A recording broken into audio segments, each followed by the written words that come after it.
Hey guys, welcome back. Today we're going to be installing a new glass door in our bathroom.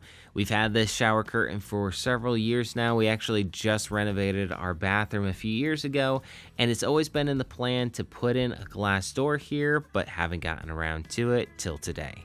Now, we renovated this quite a few years ago, and I made a step-by-step video of each step of the process. So if you guys are interested in that, I'll leave the link right here on the screen, or you can check out my channel. I've got a playlist of all of those projects. So back to installing this, we're going to be putting in a glass door here. A curtain's perfectly fine. There's nothing wrong with that, but my preference is I don't really love them, especially when you hop in and it kind of creeps into your space, makes the shower feel a lot smaller.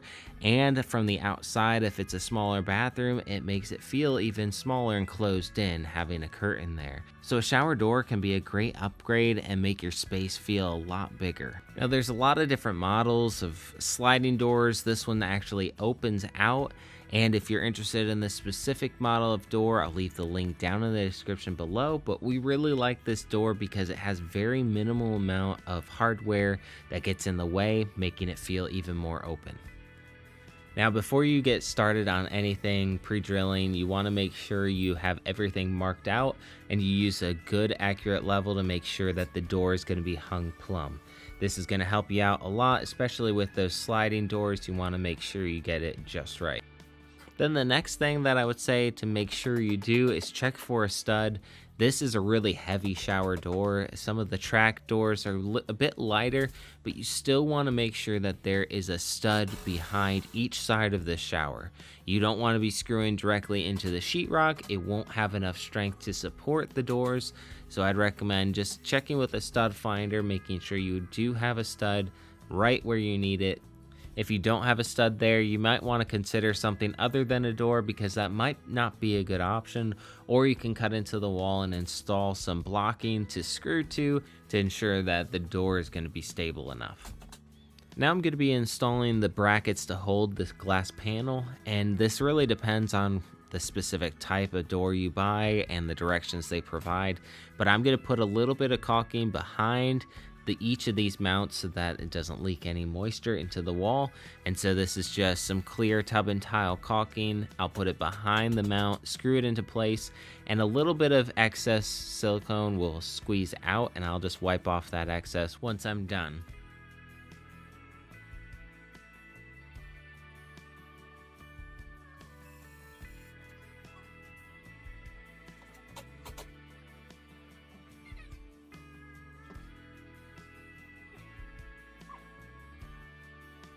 Now I'm going to install the glass panels. These are very heavy and really strong too. The only weak point on this is the ends of the glass, so you'll want to just make sure that you're being careful when you stick this into the mounts that are holding it. Those are metal. If you hit it hard on the edge, this thing will shatter. The other thing I would make sure you check, these mounts actually clamp down on the glass using some rubber cushions on either side to hold it in place. It works really well, but one of the set screws where you tighten it down was actually missing that cushion. Thankfully I checked it, or else they could have been disastrous. The whole thing would have shattered if I clamped down on that with just a metal set screw. So I would just recommend, if your system uses the same type of method to clamp down on the glass, make sure you have all the cushions in place before tightening it down.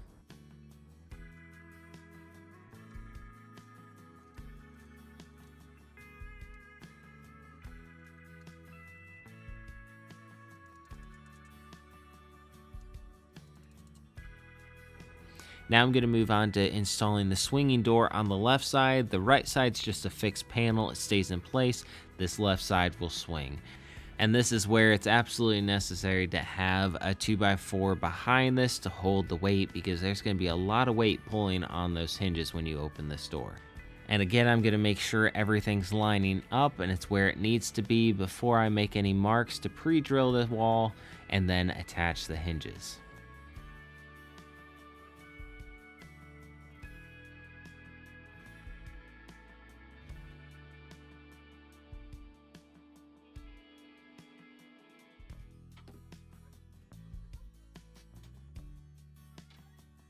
After pre-drilling, all I need to do is screw the hinges into place and then see how it fits.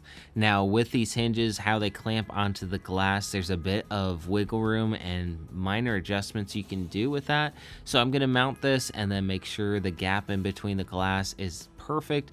And if it's not, I'll loosen that up, adjust the glass panel a little bit, and then tighten it back down again.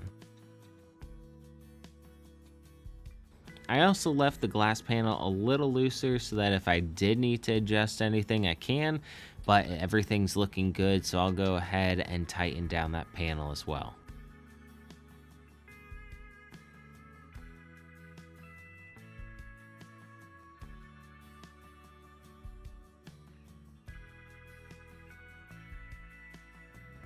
Next, I'm going to install a door stop. This is a nice clear piece of trim that will just stop the door from swinging in. It will only be able to swing out.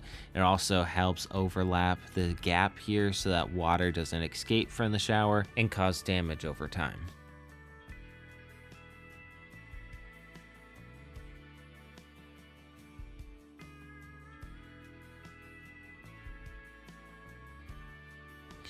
Next, I'll install a rubber gasket along the bottom of the door to make this watertight as well. Then we'll move on to the handle, and this is pretty simple. Just screw it into place. It does come with several rubber gaskets to go underneath these as well. So same thing as those clamps on the side. You want to make sure you have those rubber gaskets so you don't damage the glass at all. And I would just be careful not to over tighten this. It just needs to be stable enough to be used as a handle. You don't need to over tighten it, or else you could cause some damage to the glass as well. This kit came with a few clear silicone spacers that are meant to hold the glass away from the ground at the right height, and it says to just trim those off when you're done. There's still a gap that we need to fill in with some clear silicone, and those two tabs that I'm trimming off will blend right in with the clear silicone. You won't even see them once it's done.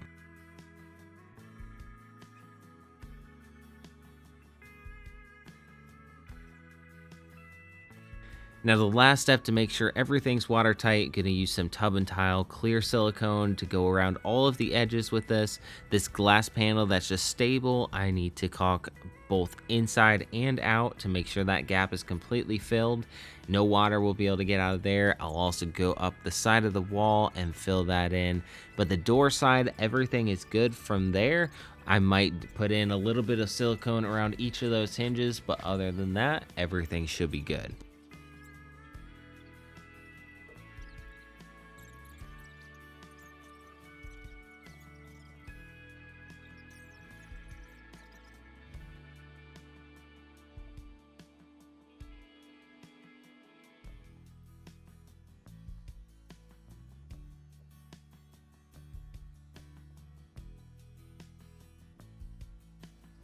Alright guys, that just about finishes up the video for today. In just a moment, I'll show you what this looked like all finished up.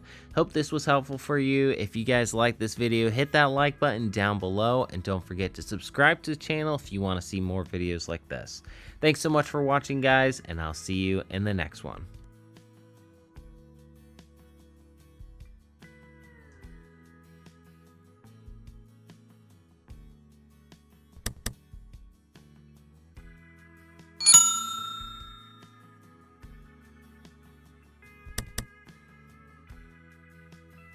If you guys want to see more videos about our bathroom renovation, you can go check out my channel or visit that link on the screen right here.